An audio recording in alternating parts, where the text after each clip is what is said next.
El ministerio, conéctate a Jesús. Jesús y clases privadas TISU o seminarios TISU, la mejor alternativa ante los fracasos escolares presentan desde Panamá. Puente del Mundo y Corazón del Universo, la serie Feliz para Siempre. En su curso especial, Fundamentos del Edificio Espiritual del Verdadero Cristiano, basado en la guía de estudio de la Biblia de la Escuela Sabática para Nuevos Creyentes, diseñada por la División Interamericana de los Adventistas del Séptimo Día. Repito, diseñada por la División Interamericana de los Adventistas del Séptimo Día. Pero muy buenos días, mis queridos hermanos y amigos. A continuación les dejo con el coordinador, el hermano José. Buenos días, hermano José. Gracias, profe. Gracias, muchas gracias por la introducción. Vamos con el pensamiento clave. Tomado del libro Todo miembro comprometido en el llamado a servir del pastor Alejandro Bullón. Pero muy buenos días, mis queridos hermanos. Soy su hermano en Cristo, José Moreno. Vamos a orar. Dios nuestro y Señor Jesucristo, gracias le damos por permitirnos en esta hora comenzar la transmisión del día martes 19 de agosto del año 2025. Oramos pidiendo su dirección por la hermana Nora Santos y su familia hasta Austin, Texas, por la hermana Ramona Cruz y su familia hasta la isla de Cuba, por la hermana Elena hasta la iglesia de City Tabernacle en Nueva York y su familia, toda la iglesia de City Tabernacle, oramos por ellos, a la hermana Esmilda hasta el 24 de diciembre, a el hermano Obed Morales, a el hermano César Reyes y el equipo de centuriones hasta Venezuela, al hermano Valdemar, que el Señor lo bendiga y le ayude, oh Padre Santo, en su misión, a la hermana Rosa Palomeque y su equipo, como queremos orar también por Eladio, que está padeciendo problemas de salud. Oramos también por nuestra familia, que hay algunos que están padeciendo quebrantos de salud. Oramos en el nombre del Padre por la dirigencia. Oramos en el nombre del Hijo por la juventud. Oramos en nombre del Espíritu Santo por la misión. Amén. Nuestro pensamiento para hoy se titula No basta con correr. Página 3 del libro Todo miembro comprometido del pastor Alejandro Bullón. No basta con correr. Es necesario saber por qué se corre. No es suficiente hacer. Hay que saber por qué se hace lo que se hace. En la Biblia encontramos la historia de alguien que simplemente corrió sin saber por qué corría. Tomado de el segundo libro de Samuel, capítulo 18, versículos 19 al 33. Absalón había muerto y alguien debía llevarle la noticia al rey. Dos guerreros recibieron la misión y corrieron a la ciudad. Uno de ellos era Ahimaaz. Corrió, sudó, se esforzó y llegó, pero no sabía por qué había corrido. Pensó que la misión era simplemente correr y corrió, pero no cumplió la misión. A estas alturas, conviene hacernos las siguientes preguntas. ¿Cuál es la misión que Jesús nos ha encomendado? ¿Estamos haciendo la voluntad del Padre? ¿En qué consiste su voluntad al referirnos a la misión? Hasta aquí el pensamiento clave en su texto original. Escuchemos ahora el análisis del mismo por parte de nuestro asesor virtual. Adelante, profe. Gracias por compartir este importante pensamiento clave de hoy, martes 19 de agosto. A continuación, presento el análisis que solicitaste. Análisis del pensamiento clave. No basta con correr. El mensaje de hoy, extraído del libro del pastor Alejandro Bullón, utiliza una poderosa metáfora para recordarnos que la acción sin propósito es inútil, tanto en la vida como en la fe. El análisis se centra en el contraste entre el hacer y el porqué del hacer. Exégesis. La historia de Ahimaas, el texto hace una referencia exegética a 2 Samuel 18, versículos 19 al 23.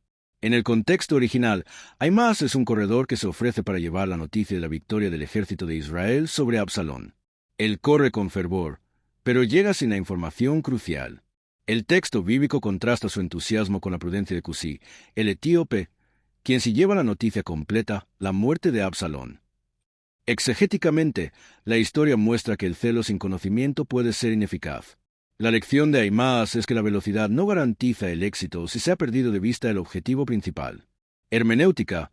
Aplicación a la misión cristiana. La hermenéutica de este pasaje es profundamente relevante para la vida del creyente. El comentario de Bullón adapta la historia de Ahimaas a la misión que Jesús nos ha encomendado. La pregunta clave, ¿cuál es la misión que Jesús nos ha encomendado?, nos obliga a la introspección. Correr puede significar participar en actividades de la iglesia, dar ofrendas o incluso predicar. Pero si no sabemos el propósito detrás de esas acciones, podríamos ser como Ahimaas, que llegó sin cumplir la verdadera misión. La lección nos insta a ir más allá del activismo superficial y a enfocarnos en la razón de nuestra fe. Análisis tridimensional del pensamiento clave. El análisis tridimensional de este pensamiento clave revela cómo el concepto de correr con propósito afecta cada aspecto de la vida del creyente. Dimensión espiritual. Mensaje principal. Espiritualmente, la lección es que la fe no es un simple conjunto de acciones, sino una relación con propósito.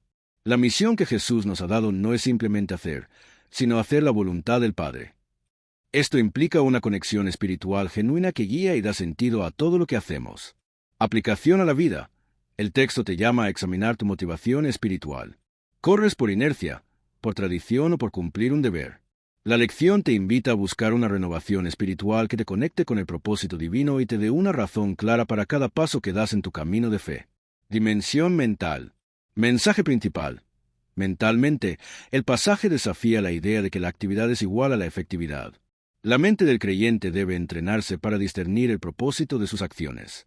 El pensamiento clave nos insta a hacernos preguntas cruciales, como ¿cuál es la misión de Jesús? Y ¿en qué consiste su voluntad? Esto fomenta una fe reflexiva y no ciega, donde la razón acompaña la acción. Aplicación a la vida. La lección te insta a usar tu mente para estudiar la Biblia y descubrir la voluntad de Dios. No te conformes con el saber correr, sino busca el saber por qué corres. Dimensión física o material. Mensaje principal. El correr es una acción física y tangible. La lección nos enseña que el esfuerzo físico y material que invertimos en la misión debe estar alineado con el propósito.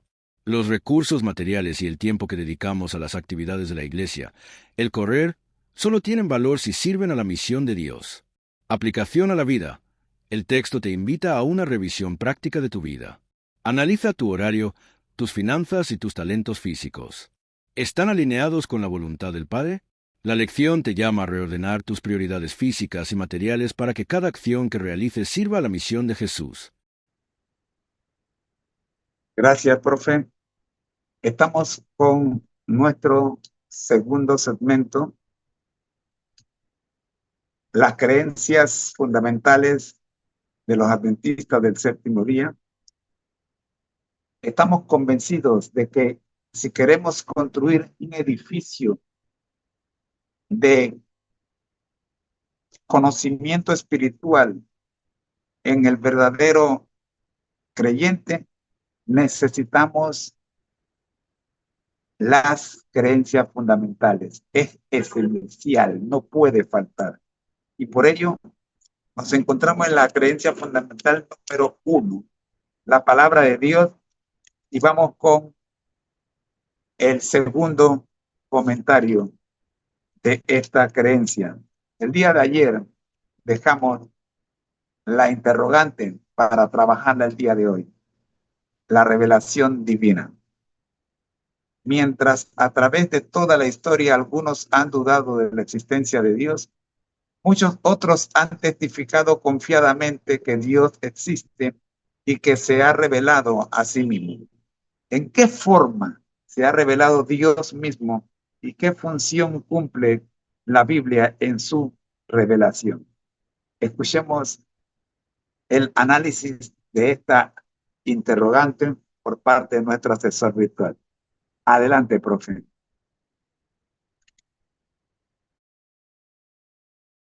Gracias por compartir este importante documento. Claro, aquí está la respuesta a la pregunta sobre cómo se ha revelado Dios y la función de la Biblia en esa revelación, basada en la creencia fundamental de la Iglesia Adventista del Séptimo Día. La revelación de Dios. Dios se ha revelado a sí mismo a la humanidad de dos maneras principales, la revelación natural y la revelación especial. Ambas son fundamentales para comprender su existencia y su carácter. 1. La revelación natural. Esta es la forma en que Dios se revela a través de lo que ha creado. No necesitas un libro sagrado para ver la evidencia de su poder y existencia. La naturaleza, el universo y el orden que vemos a nuestro alrededor dan testimonio de la grandeza de un Creador. El apóstol Pablo lo explica en Romanos 1, 20. Porque las cosas invisibles de Él, su eterno poder y deidad, se hacen claramente visibles desde la creación del mundo, siendo entendidas por medio de las cosas hechas. Sin embargo, esta revelación es limitada. Nos dice que Dios existe y que es poderoso, pero no nos revela su plan de salvación o los detalles de su carácter. 2. La revelación especial. Aquí es donde la Biblia adquiere su función indispensable. Dios se reveló de manera especial a través de Jesucristo. Jesús es la máxima revelación de Dios. En Hebreos 1, 1 y 2, se nos dice que Dios habló en el pasado a través de profetas, pero en los postreros días nos ha hablado por el Hijo. Jesús no solo fue un profeta, sino la encarnación misma de Dios. Su vida, sus enseñanzas, su muerte y su resurrección nos muestran el carácter amoroso y misericordioso de Dios de una manera que la naturaleza por sí sola no podría. Los profetas y la palabra escrita, la Biblia es el registro inspirado de la revelación de Dios. A través de ella, Dios se comunica con la humanidad para enseñarnos su voluntad, su plan de redención y las verdades que no se pueden deducir de la naturaleza. Es la guía infalible que nos muestra el camino a la salvación. Segundo de Timoteo 3, 16 al 17 dice que toda la Escritura es inspirada por Dios y útil para enseñar, para redarguir, para corregir, para instruir en justicia. Función de la Biblia en la revelación. La Biblia es la revelación especial y autoritativa de Dios para la humanidad. Cumple tres funciones clave. Guía para la salvación. Nos presenta a Jesucristo como el único camino a la vida eterna, un mensaje que la revelación natural no puede dar. Fuente de verdad. Nos proporciona las doctrinas y los principios necesarios para construir una vida espiritual sólida, como un fundamento para nuestro edificio espiritual. Corrección y dirección. Nos ayuda a distinguir entre la verdad y el error, corrigiendo nuestras ideas equivocadas y dirigiéndonos hacia un carácter más semejante al de Cristo. En conclusión, mientras que el universo nos da evidencia de la existencia de Dios, es la Biblia, el registro de su revelación especial, la que nos revela su amoroso plan de salvación y nos guía en la formación de un carácter verdadero y cristiano. Siguiendo nuestro método de análisis acostumbrado, tomando como base el comentario bíblico, las creencias fundamentales y otras fuentes de los adventistas del séptimo día, tenemos el siguiente análisis teológico y tridimensional tipo ministerio Conéctate a Jesús. Adelante, profe. A continuación, presento un análisis teológico y tridimensional del pasaje bíblico que estás estudiando, basado en las fuentes y el método que hemos utilizado. Análisis exegético y teológico. La base de este análisis es la creencia fundamental adventista de que Dios se ha revelado a la humanidad de manera dual, a través de la naturaleza, revelación general, y de forma más completa y precisa, a través de su Hijo, Jesucristo, y la Biblia, revelación especial. La naturaleza como testigo. Romanos 1 y 20 afirma que la naturaleza misma da testimonio del poder y la divinidad de Dios. No hay excusa para el ateísmo, ya que el orden, la belleza y la complejidad del universo señalan a un creador inteligente y poderoso. Esta revelación general es suficiente para darnos a conocer su existencia. Sin embargo, no nos dice cómo Dios es en su totalidad, ni nos revela su plan de salvación. Jesús como la máxima revelación. La teología adventista, al igual que la creencia cristiana general, sostiene que Jesucristo es la encarnación de la revelación de Dios. Él es la palabra que se hizo carne. Juan 1, 1, 14. Jesús no solo habló de Dios, sino que nos mostró cómo es Dios en la práctica. Su vida, su carácter amoroso, su servicio y su sacrificio revelan el corazón de Dios de una manera que ninguna otra fuente puede igualar. La Biblia como guía. La Biblia es la herramienta que Dios usó para registrar su revelación especial. Es la única fuente autoritativa y sin error que nos enseña las verdades necesarias para la salvación. El texto de 2 Timoteo 3, 16-17, toda la Escritura es inspirada por Dios. Nos recuerda que la Biblia no es un simple libro, sino la palabra de Dios, que es útil para enseñar, reprender y corregir. Es la base de nuestro edificio espiritual, como has mencionado en lecciones anteriores. Análisis tridimensional, ministerio Conéctate a Jesús. Este análisis aplica la verdad bíblica a tu vida diaria en sus 3 dimensiones: espiritual, mental y física. Dimensión espiritual. Mensaje principal. La lección espiritual es que la salvación no se encuentra en el conocimiento intelectual de Dios a través de la naturaleza, sino en una relación personal con Él, revelada por la Biblia y centrada en Jesucristo. El conocimiento de Dios debe llevar a una conexión espiritual profunda. Aplicación a la vida. El texto te desafía a una conexión diaria con Dios a través del estudio de la Biblia y la oración. Si la Biblia es la revelación especial de Dios, ¿qué tan a menudo la abres para escuchar su voz y aprender de su carácter? La lección te invita a hacer de esta revelación el fundamento de tu fe. Dimensión mental. Mensaje principal. Mentalmente, la lección te insta a usar tu razón y tu intelecto para aceptar las verdades reveladas por Dios. El testimonio de la naturaleza es convincente, pero la Biblia te da las respuestas a las preguntas más profundas de la vida, el origen del pecado y el plan de salvación. Aplicación a la vida. El mensaje te reta a un estudio reflexivo y sistemático de las Escrituras. No te conformes con la ignorancia o las ideas populares sobre Dios. Examina la Biblia por ti mismo para entender las verdades que te hacen libre de prejuicios y supersticiones. La creencia en la inspiración divina de la Biblia te da la seguridad mental de que estás basando tu vida en la verdad. Dimensión física o material. Mensaje principal. La revelación de Dios no es un concepto abstracto, tiene un impacto físico y material en la vida. Jesús, la máxima revelación de Dios, fue una persona de carne y hueso que vivió y murió por nosotros. Por lo tanto, tu respuesta a esta revelación también debe ser física y tangible. Aplicación a la vida. La lección te pide que tu vida material sea un reflejo de tu fe. Esto incluye acciones concretas como dar testimonio, usar tu voz para hablar de la revelación de Dios a otros, servir a los demás, manifestar el amor de Cristo con tus manos y tus pies, tal como Él lo hizo, cuidar la creación, honrar a Dios cuidando el mundo natural que Él creó, reconociéndolo como un testimonio de su poder. Gracias, profe. A continuación, vamos con el primer segmento de nuestra serie Feliz para Siempre, la Biblia al día.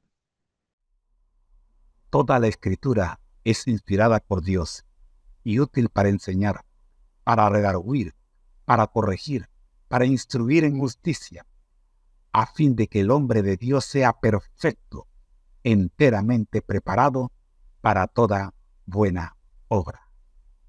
Segunda de Timoteo 3, versículos 16 y 17.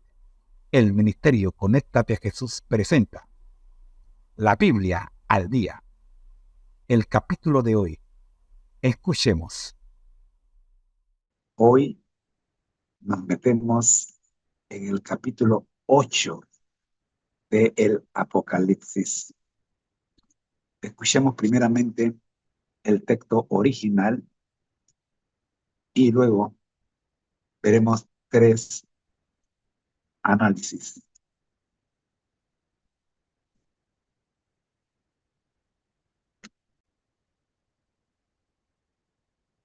Muchas gracias, amigos, por acompañarnos en la lectura de la palabra de Dios.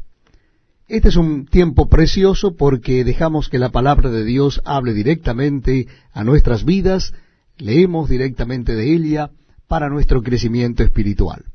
Libro de Apocalipsis, capítulo 8. Nuevo Testamento de la Biblia, libro de Apocalipsis, capítulo 8. Vamos a leer desde el versículo 1. Dice así la palabra de Dios. Cuando abrió el 7º sello, se hizo silencio en el cielo como por media hora. Y vi a los 7 ángeles que estaban en pie ante Dios, y se les dieron 7 trompetas. Otro ángel vino entonces y se paró ante el altar con un incensario de oro, y se le dio mucho incienso para añadirlo a las oraciones de todos los santos sobre el altar de oro que estaba delante del trono. Y de la mano del ángel subió a la presencia de Dios el humo del incienso con las oraciones de los santos. Y el ángel tomó el incensario y lo llenó del fuego del altar y lo arrojó a la tierra. Y hubo truenos y voces y relámpagos y un terremoto. Y los 7 ángeles que tenían las 7 trompetas se dispusieron a tocarlas. El primer ángel tocó la trompeta y hubo granizo y fuego mezclados con sangre, que fueron lanzados sobre la tierra, y la tercera parte de los árboles se quemó, y se quemó toda la hierba verde. El segundo ángel tocó la trompeta, y como una gran montaña ardiendo en fuego fue precipitada en el mar, y la tercera parte del mar se convirtió en sangre. Y murió la tercera parte de los seres vivientes que estaban en el mar, y la tercera parte de las naves fue destruida. El tercer ángel tocó la trompeta, y cayó del cielo una gran estrella ardiendo como una antorcha. Y cayó sobre la tercera parte de los ríos, y sobre las fuentes de las aguas. Y el nombre de la estrella es Ajenjo. Y la tercera parte de las aguas se convirtió en ajenjo, y muchos hombres murieron a causa de esas aguas, porque se hicieron amargas.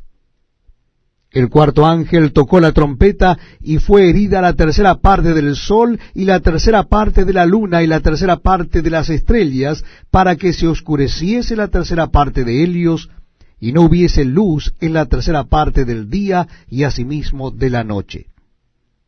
Y miré, y oí a un ángel volar por en medio del cielo, diciendo a gran voz: ¡Ay, ay, ay de los que moran en la tierra a causa de los otros toques de trompeta que están para sonar los 3 ángeles! Gracias, profe. Ahora vayamos a los comentarios de nuestro asesor presencial. Esta vez no es virtual.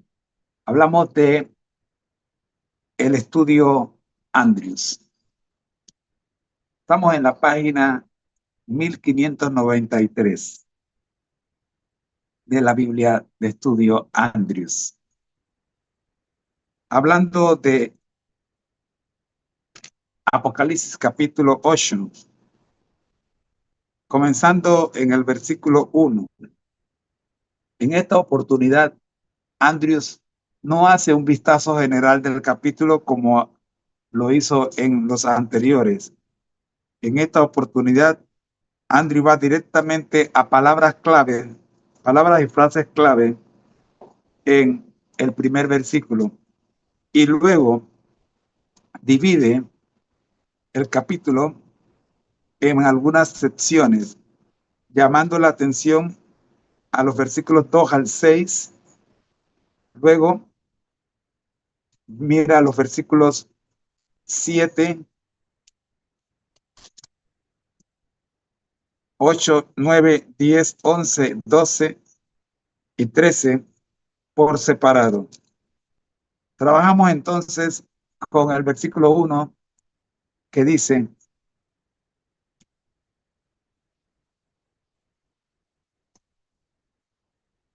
cuando abrió el séptimo sello, se hizo silencio en el cielo como media hora. Andrews nos dice: contrasta con la sonora alabanza del capítulo 5. Se pasa aquí por alto la escena final de la historia que será presentada más adelante. A Andrews le llamó la atención también el tiempo que se menciona aquí, media hora. Hablando de esto, dice: tiempo muy breve en comparación con cualquier periodo profético, incluidos los días, años. Ver la nota en Daniel 8:14.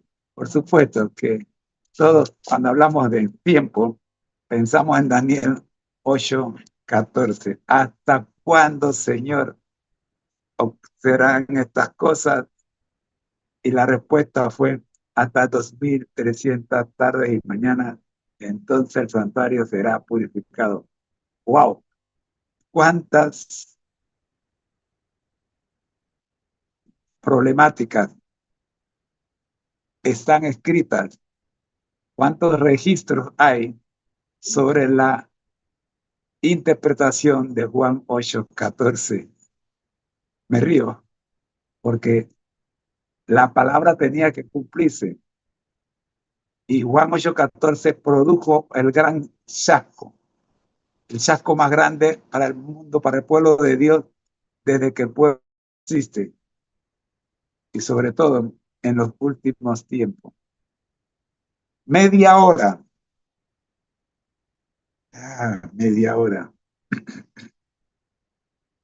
Hablando proféticamente, ¿cuántos días, meses será media hora? El asunto está que se trata de un periodo muy breve. Es lo que quiero resaltar aquí. Ahora vamos a la primera subdivisión de los versículos de este capítulo, en los versículos 2 al 6. Leo primero la interpretación y luego vamos a ver versículo por versículo, ya bien análisis particular de ellos. Introducción a las 7 iglesias es lo que se registra en estos versículos 2 al 6, que son los juicios contra los impíos en respuesta a las oraciones de los santos del capítulo 6, los versículos 9 y 10. Ver también el capítulo 9, los versículos 4, 20 y 21. Abarcan el periodo desde la cruz, cuando comienza la intercesión, ver la nota del capítulo 8, versículos 3 y 4, hasta la segunda venida, ver el capítulo 11, versículos 15 al 19. La sucesión de imágenes de el capítulo 8, versículos 3 al 5, muestra que después de la intercesión viene el juicio. Ver el mensaje en la introducción de el capítulo 8.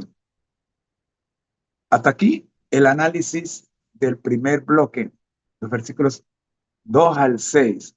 Ahora vamos a ver palabras claves en este capítulo por cada versículo, comenzando con el versículo 2.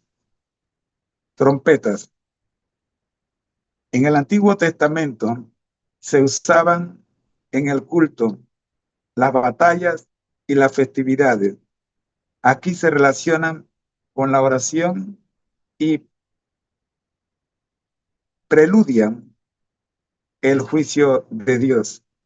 Como referencia, Números capítulo 10, versículos 8 al 10. Usted analiza, acá no tenemos tiempo para buscar toda la cita, pero se la damos para que usted pueda hacer su investigación particular. En los versículos 3 y 4 aparecen pasajes, aparece un pasaje que hay que analizar. Primero leo los versículos. Otro ángel vino entonces y se paró ante el altar con un incensario de oro y se le dio mucho incienso para añadirlo a las oraciones de los santos sobre el altar de oro que estaba delante del trono. Verso 4. El humo del incienso con las oraciones de los santos subió de la mano del ángel a la presencia de Dios. Análisis de estos dos versículos, según Andrew. El pasaje probablemente se basa en el servicio diario de culto del santuario del Antiguo Testamento, que se desarrollaban en el atrio y el lugar santo. Revise Éxodo capítulo 29, los versículos 38 al 42 y el capítulo 30, los versículos 1 al 8. Las visiones introductorias en Apocalipsis usan imágenes tomadas del lugar santo hasta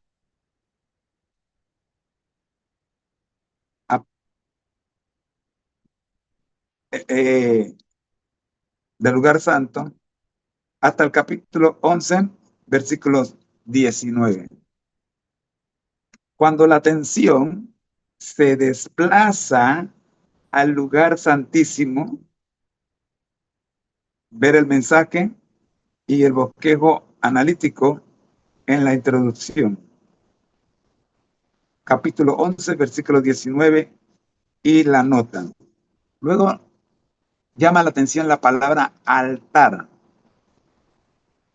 Sí, ¿se acuerdan que dije que sobre el altar de oro que estaba delante del trono? Entonces, hablando del altar, dice, el del incienso, capítulo 9, versículo 13, Éxodo capítulo 30, versículo 1 al 8. Luego viene la palabra incensario. Ok. Esta palabra incensario aparece en el versículo 3, cuando dice, con un incensario de oro, brasero para quemar incienso. Luego mucho incienso. También dice en el versículo 3, y se le dio mucho incienso para añadirlo a las oraciones de todos los santos sobre el altar de oro que estaba delante del trono. Hablando de ese incienso, Andrew dice, probablemente representa la justicia, o sea, los méritos de Cristo que hacen aceptables para Dios las oraciones de los santos. Interesante que acá dice que son los méritos de Cristo los que hacen que las oraciones de los santos sean aceptables. Es que tenemos que recordar que no hay nada en nosotros que nos capacite o que nos acredite el derecho a reclamar alguna bendición de parte de Dios. Es por los méritos de Cristo solamente que recibimos aceptación de parte del Padre hacia nosotros. ¿Por qué? Porque nosotros escogimos pecar.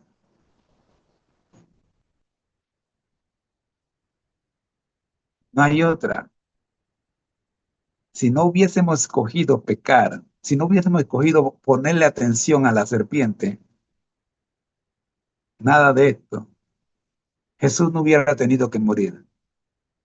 Pero su muerte es la que nos capacita, incluso la que permite que nuestras oraciones tengan atención en el cielo, con los méritos de Cristo. Y de esto se trata el incienso que se quema en el altar.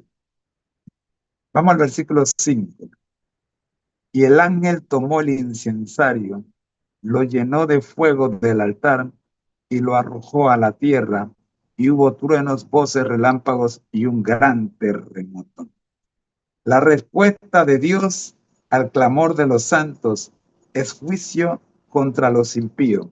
Revise Ezequiel capítulo 10, versículo 2. Vamos al versículo 7, pero no nos saltemos el 6. Los 7 ángeles que tenían las 7 trompetas se dispusieron tocarlas. el primer ángel tocó la trompeta y hubo granizo y fuego mezclado con sangre que fueron lanzados sobre la tierra y se quemó la tercera parte de los árboles y toda la hierba verde fue quemada. Observe que dice la tercera parte de los árboles, pero toda la hierba verde. Oh, eso me recuerda cuando estuve en Estados Unidos, estuve allá en un lugar donde todo era chocolate, no había una sola hierba. Claro, fui en otoño. Ahora bien, granizo sobre la tierra. Recuerda a Éxodo 9, 22 al 26 y a Ezequiel 38, versículos 22 y 23. La tercera parte indica que los juicios que caen sobre los impíos son parciales, no son completos o definitivos. Apocalipsis 8, 8 al 12, capítulo 9, versículos 15 y 18. Puede representar los juicios de Dios que cayeron sobre Jerusalén en el primer siglo de la era cristiana. Lucas capítulo 21, versículos 22 al 24, capítulo 23, versículos 28 al 31.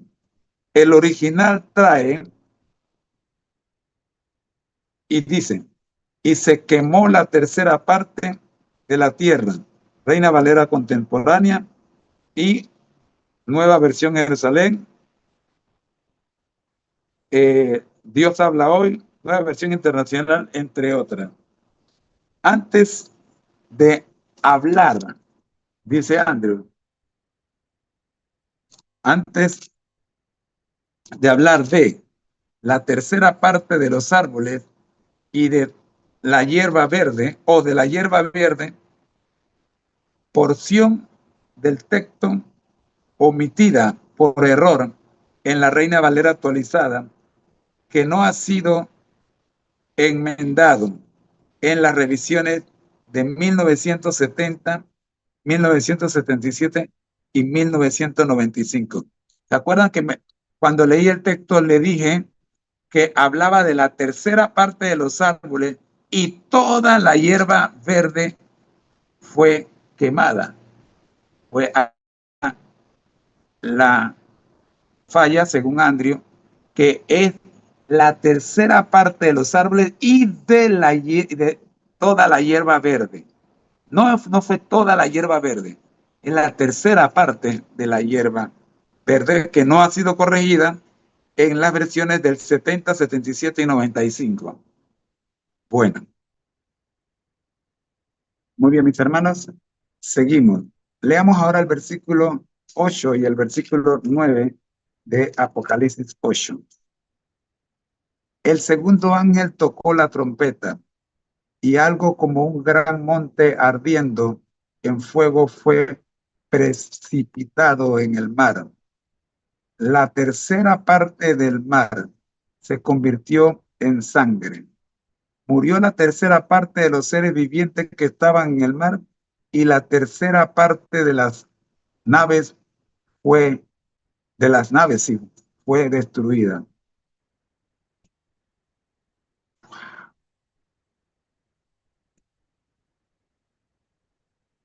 Algo como.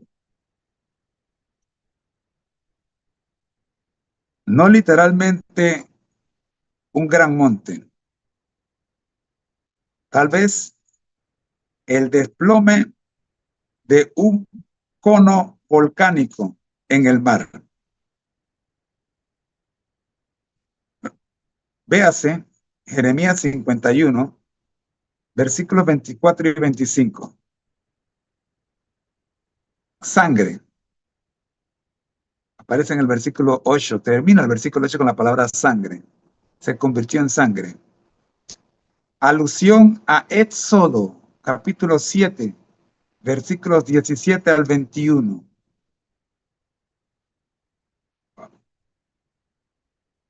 Podría representar la caída del Imperio Romano de Occidente en el siglo V después de Cristo. Ahora veamos los versículos 10 y 11.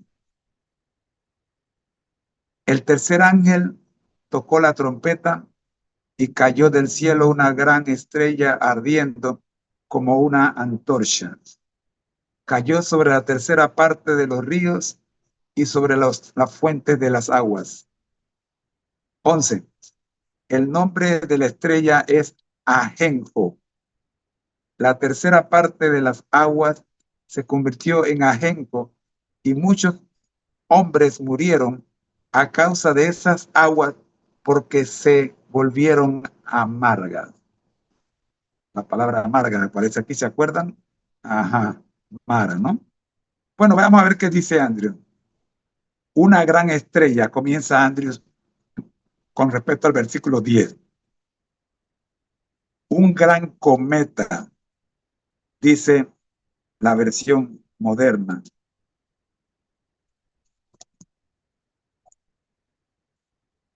Ya les digo, porque mi cerebro, esta Biblia moderna es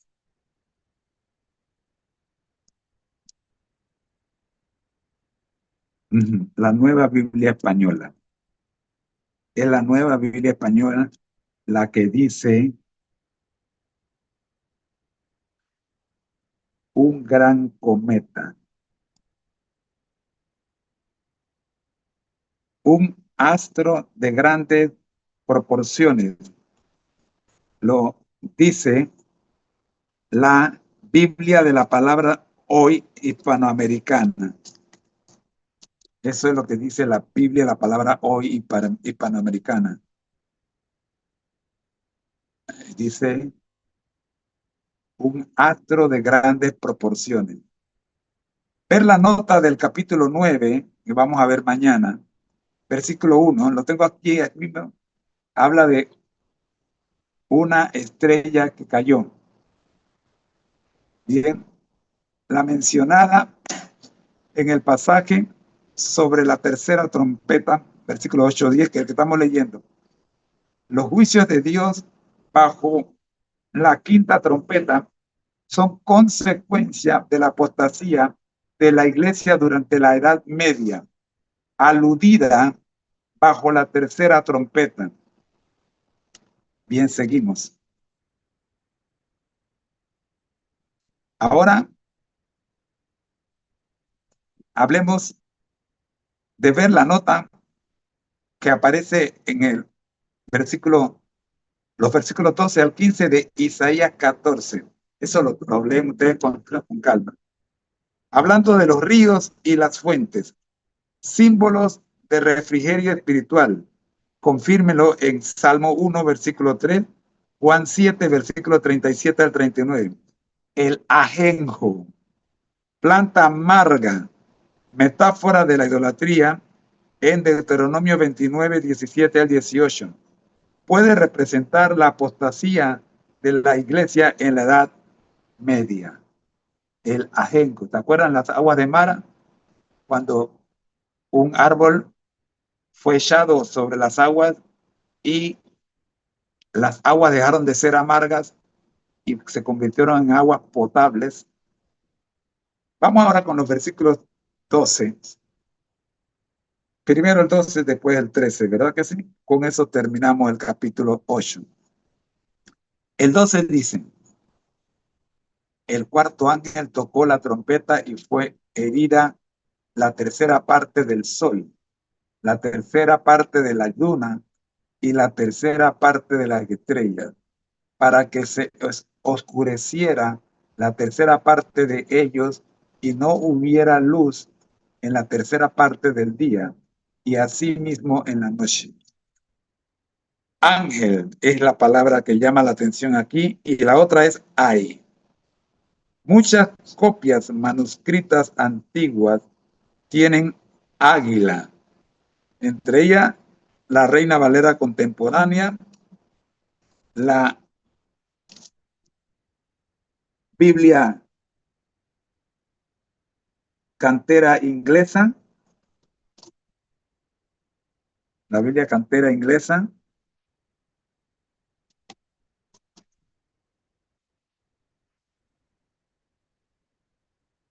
La Nueva Biblia Española. Sí, acabamos de ver también algo de ella. La Nueva Biblia Española. ¿Quién más? Además de la Nueva Biblia Española, también cita la Biblia Dios habla hoy y la Nueva Versión Internacional. O en vez de águila, hay otras versiones que dicen buitre en vez de águila. Hay, la expresión hay, indica catástrofe o juicio divino.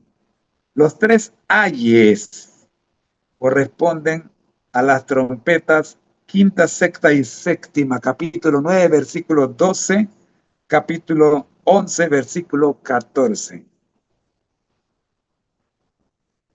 Pero, disculpen,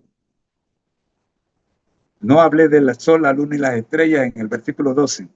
Leo el versículo 13 y el que nos hace falta. El 12 nos dice luna, sol y estrella, que ya lo leímos. Imágenes de las bendiciones divinas, Salmos 84, versículo 11, Isaías 30, 26. Podría representar la profundización de la idolatría en la Edad Media o el escepticismo del Renacimiento y la Ilustración. O sea que todo esto está ocurriendo en la iglesia de la Edad Media. Dice el versículo 13, miré y oí un ángel que volaba en medio del cielo y decía a gran voz, ay, ay, ay, de los que habitan en la tierra a causa de los otros toques de trompeta que están para tocar los tres ángeles. A esto es lo que dice, muchas copias manuscritas antiguas tienen águila, otras buitres en vez de ángel. Ay, indica catástrofe, juicio divino. Los tres ayes corresponden a las trompetas quinta, sexta y séptima de los capítulos 9, 12 y 11, 14. Mañana veremos el capítulo 9. Bien, hasta aquí el comentario, Andrews, del capítulo 8 del Apocalipsis. Ahora vamos a escuchar el análisis de este capítulo desde el punto de vista adventista del séptimo día, según está registrado en las redes sociales, en los escritos adventistas en las redes sociales. Y para ello tenemos nuestro asesor virtual. Adelante, profe. Con gusto. Aquí está el análisis completo del comentario de Rosita sobre el capítulo 8 de Apocalipsis, centrado en el significado del silencio. Análisis exegético y hermenéutico de los comentarios de Rosita.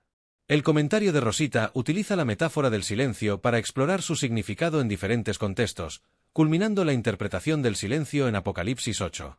Exégesis. Silencio humano. El comentario comienza con ejemplos cotidianos del silencio humano, castigo, regaño, desacuerdo entre esposos, para establecer el concepto de que el silencio no es la ausencia de significado, sino que a menudo está cargado de un mensaje. Silencio de Dios en la Biblia. Rosita explora el silencio de Dios en el Antiguo Testamento. Utiliza el Salmo 83, 1 para mostrar cómo el clamor humano pide a Dios que rompa su silencio para actuar en favor de su pueblo. Luego, usa la historia del rey Saúl, 1 Samuel 28, 6, y el Salmo 66, 18 para demostrar que el silencio de Dios puede ser un signo de su desagrado o juicio cuando hay pecado no confesado en el corazón del hombre. El silencio del cielo en Apocalipsis 8. El comentario presenta las dos interpretaciones principales de Apocalipsis 8, uno según el comentario bíblico adventista, 1, que el silencio se debe a que las huestes celestiales han descendido a la tierra con Cristo en su segunda venida, Mateo 25, 31, o 2, que es un silencio de solemne expectación ante los juicios que están a punto de ocurrir. Ambas interpretaciones tienen en común el carácter dramático y trascendental de este momento. El silencio en Getsemaní. El comentario de Rosita introduce un tercer y poderoso ejemplo, el silencio de Dios Padre hacia su Hijo Jesús en el huerto de Getsemaní. Citando el deseado de todas las gentes, se explica que el silencio en el cielo y el cese de toda música angélica ocurrieron cuando el Padre retiró su presencia de Jesús mientras él tomaba sobre sí los pecados de la humanidad. Hermenéutica. La hermenéutica de Rosita es muy práctica y personal. Ella conecta el concepto del silencio de Dios con la experiencia personal de la oración. Nos reta a reflexionar si el silencio que a veces experimentamos al orar es una prueba de nuestra paciencia o una consecuencia de nuestro pecado. El punto más conmovedor es la aplicación del silencio en Getsemaní. Nos enseña el costo inimaginable de nuestra salvación y cuán aborrecible es el pecado para Dios, tanto que incluso el Padre se separó de su Hijo por un momento. Análisis tridimensional de los comentarios de Rosita. Este análisis teológico y práctico del silencio te ayuda a entender su significado en tu vida en 3 dimensiones. Dimensión espiritual. Mensaje principal. La lección espiritual de los comentarios es que el silencio de Dios puede tener un significado profundo y diverso. Puede ser un llamado a la introspección cuando hay pecado, o una prueba de fe que nos obliga a confiar en su tiempo. El silencio en el cielo antes del regreso de Cristo, y especialmente el silencio de Dios en Getsemaní, nos recuerdan el inmenso precio de nuestra redención y la seriedad del pecado. Aplicación a la vida. El texto te insta a una revisión espiritual honesta. Si sientes que Dios está en silencio, ¿es porque tienes un pecado que necesitas confesar? ¿O es una señal de que necesitas esperar con paciencia? La lección te llama a reflexionar sobre la agonía de Jesús en Getsemaní y a valorar el inmenso amor que Dios te mostró al sacrificar a su Hijo por ti. Dimensión mental. Mensaje principal. Mentalmente, el comentario te anima a ir más allá de la interpretación superficial de los eventos bíblicos. El silencio no es la ausencia de acción o de significado, sino un mensaje con un propósito claro. La lección te reta a usar tu mente para discernir el significado del silencio en tu propia vida y en las Escrituras. Aplicación a la vida. El mensaje te pide que desarrolles un pensamiento más profundo y crítico. Cuando lees la Biblia, no te limites a la superficie del texto. Usa tu intelecto para investigar las razones detrás de los eventos, como por qué Dios guardó silencio ante la oración de Saúl o por qué hubo silencio en el cielo en momentos tan cruciales. Dimensión física o material. Mensaje principal. La lección tiene implicaciones físicas y materiales. El clamor de David y la agonía de Jesús en Getsemaní fueron actos físicos de desesperación y sufrimiento. El trato del silencio de Dios puede tener consecuencias físicas en nuestras vidas, como en la experiencia de Saúl. Aplicación a la vida. La lección te invita a actuar sobre tu fe. Si Dios te da el trato del silencio, la respuesta no es la impaciencia, sino la oración persistente y la búsqueda de su voluntad. El texto te anima a vivir una vida de obediencia que se manifieste en acciones concretas, sabiendo que la desobediencia tiene consecuencias físicas, al igual que la fidelidad tiene bendiciones tangibles. A continuación, vamos a trabajar con el día martes de la lección de escuela sabática para nuevos creyentes, que es nuestro fundamento número 1 en la edificación del edificio espiritual del verdadero cristiano. Lección número 4. Su propio testimonio, día martes, un Mesías sujeto al sufrimiento. Texto original. El maestro les impartió a sus discípulos otra lección de mayor importancia relacionada con el tema del discipulado. Lee Marcos capítulo 8, versículo 34, y responde la siguiente pregunta. ¿Qué 3 cosas dice Jesús que debe hacer un discípulo? 1. Respuesta 2. Y respuesta 3. En resumen, en dichas instrucciones reconocemos un principio fundamental que ya Jesús le había manifestado a Pedro en el versículo anterior. Los caminos de Dios son diferentes a los caminos humanos. Los objetivos son distintos, así como los valores son asimismos diferentes. En los próximos versículos Jesús comienza a explicar por qué un discípulo debe vivir en la forma que él acaba de describir, así como lo que está en juego. Ahora lee Marcos capítulo 8, pero los versículos 35 al 38 y responde la siguiente pregunta. ¿Qué importante ley de la vida revela Jesús? Respuesta. En resumen, el verdadero discípulo no vive para sí. Su vida está escondida con Cristo en Dios. Por ello, no escatimará tomar su propia cruz y seguir a su Maestro en la ruta del dolor y el sufrimiento. Los que toman la cruz, rechazan al mundo, se darán cuenta que al hacerlo recibirán fuerza y valor para seguir su camino por la senda que los llevará al reino de los cielos. Hemos visto 2 preguntas. Ahora pasamos a la tercera parte de esta lección con el segundo ícono de nuestra semana. Recuerden que los íconos son temas adicionales para fortalecer la lección. En esta ocasión, el ícono corresponde al vocabulario adventista. Tenemos 3 frases muy conocidas en la Iglesia Adventista.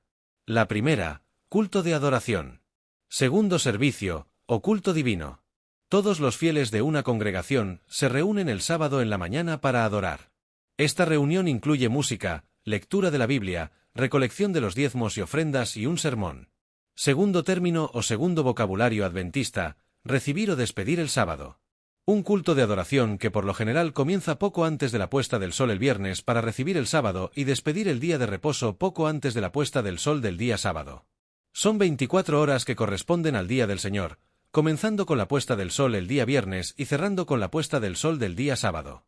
Esas son las 24 horas que le llamamos Sabbat o Día del Señor. Tercer frase en nuestro vocabulario, semana de oración. Una semana dedicada especialmente a reuniones de meditación y oración. Se suele realizar anualmente al menos una por toda la Iglesia en general y otra para los jóvenes. Y hasta aquí la lección para el día martes de esta lección número 4, su propio testimonio. Ahora, vamos primero a responder las preguntas, profe, y luego vamos a aplicar el método acostumbrado teológico y tridimensional para presentar el análisis completo de esta lección. Adelante, profe. Claro, con gusto. Aquí tienes las respuestas a las preguntas de la lección del día martes y, a continuación, el análisis completo de la lección utilizando el método teológico y tridimensional. Respuestas a las preguntas de la lección. 1. ¿Qué 3 cosas dice Jesús que debe hacer un discípulo? Marcos 8:34. Negarse a sí mismo. Esto significa renunciar al egoísmo y a los propios deseos, poniendo la voluntad de Dios en primer lugar. Tomar su cruz. Esto simboliza la disposición a aceptar el sufrimiento, la vergüenza y el sacrificio que a menudo acompañan el camino del discipulado. Seguirle. Esto implica seguir el ejemplo de Jesús, obedecer sus enseñanzas y caminar en sus pasos. 2. ¿Qué importante ley de la vida revela Jesús? Marcos 8:35-38. Jesús revela una ley de la vida paradójica. Porque el que quiera salvar su vida, la perderá, pero el que pierda su vida por causa de mí del Evangelio, la salvará. En otras palabras, la verdadera vida y el propósito no se encuentran en buscar la autopreservación y los placeres de este mundo, sino en entregarlo todo por Cristo. Análisis completo de la lección del martes. La lección de hoy profundiza en el significado de la confesión de Pedro. Si bien Pedro reconoció a Jesús como el Mesías, la lección de hoy aclara que la vida de Mesías y la de sus discípulos están marcadas por el sufrimiento y el sacrificio, no por la gloria terrenal. Análisis exegético y hermenéutico. Marcos 8:34. El discipulado del sacrificio. Jesús establece 3 imperativos que definen el discipulado. Exegéticamente, estos imperativos son una respuesta a la mentalidad de poder de Pedro y sus contemporáneos. Jesús redefine el camino del Mesías como un camino de servicio y sacrificio, y el del discípulo como la imitación de este camino. Marcos 8:35-38. La paradoja de la vida. Jesús presenta una verdad fundamental. La vida del discípulo está en una constante tensión entre el mundo y el reino de los cielos. La ley de la vida que revela es una paradoja. El que se aferra a la vida y los valores de este mundo la perderá en un sentido eterno, mientras que el que la sacrifica por el Evangelio la salvará en un sentido eterno. Jesús también advierte contra la vergüenza de él y de sus palabras, lo cual es relevante para la vida de un creyente en una cultura que a menudo ridiculiza la fe. Vocabulario adventista. La inclusión del vocabulario adventista conecta estos principios bíblicos con la práctica de la vida de fe. El culto de adoración es el acto físico de adorar a un Dios que es digno de todo, incluyendo el sacrificio. Recibir / despedir el sábado es un acto semanal que simboliza la renuncia al mundo, al trabajo y la aceptación del reposo en Dios. Y la semana de oración es un momento de negarse a sí mismo para enfocarse en la comunión con Dios. Análisis tridimensional. Ministerio. Conéctate a Jesús. Este análisis aplica la verdad bíblica a tu vida diaria en sus 3 dimensiones: espiritual, mental y física. 1. Dimensión espiritual. Mensaje principal. La lección espiritual es que el verdadero discipulado no es un camino fácil, sino uno de sacrificio y renuncia. El Mesías que Pedro esperaba era un rey terrenal, pero Jesús es un Salvador que nos llama a seguirlo en la ruta del dolor y el sufrimiento. Esta es la única vía hacia el reino de los cielos. Aplicación a la vida. El texto te llama a una autoevaluación espiritual profunda. ¿Estás dispuesto a perder tu vida por Jesús? Esto puede significar sacrificar el orgullo, la comodidad o el deseo de ser popular en el mundo para seguirle. Tu vida espiritual se fortalece cuando eliges a Dios por encima de todo lo demás. 2. Dimensión mental. Mensaje principal. Mentalmente, la lección desafía la lógica del mundo. La ley de la vida que Jesús revela es una paradoja que va en contra de la razón humana.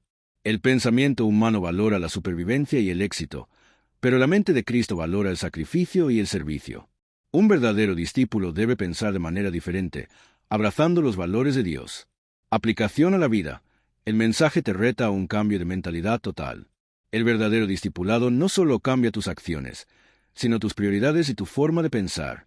A través del estudio de la palabra y la oración, debes permitir que Dios transforme tu mente para que tus valores sean como los de Él. 3.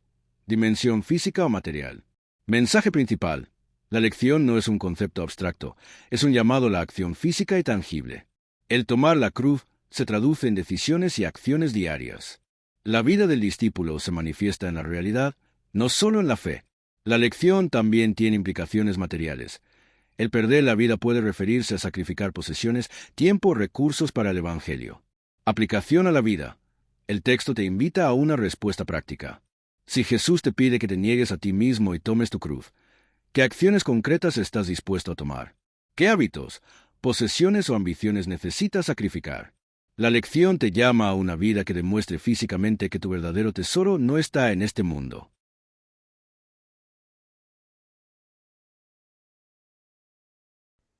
Estamos prácticamente viendo una característica por tema en cada lección, de cada creencia.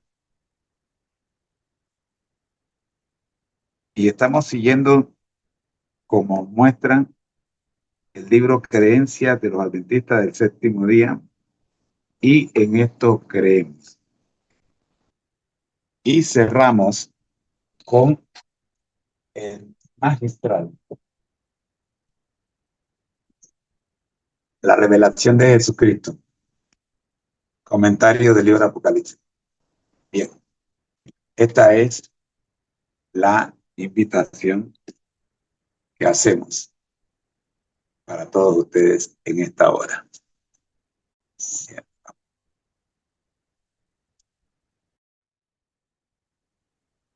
Bien, vamos entonces con nuestro lema. Al que el Señor llama, capacita.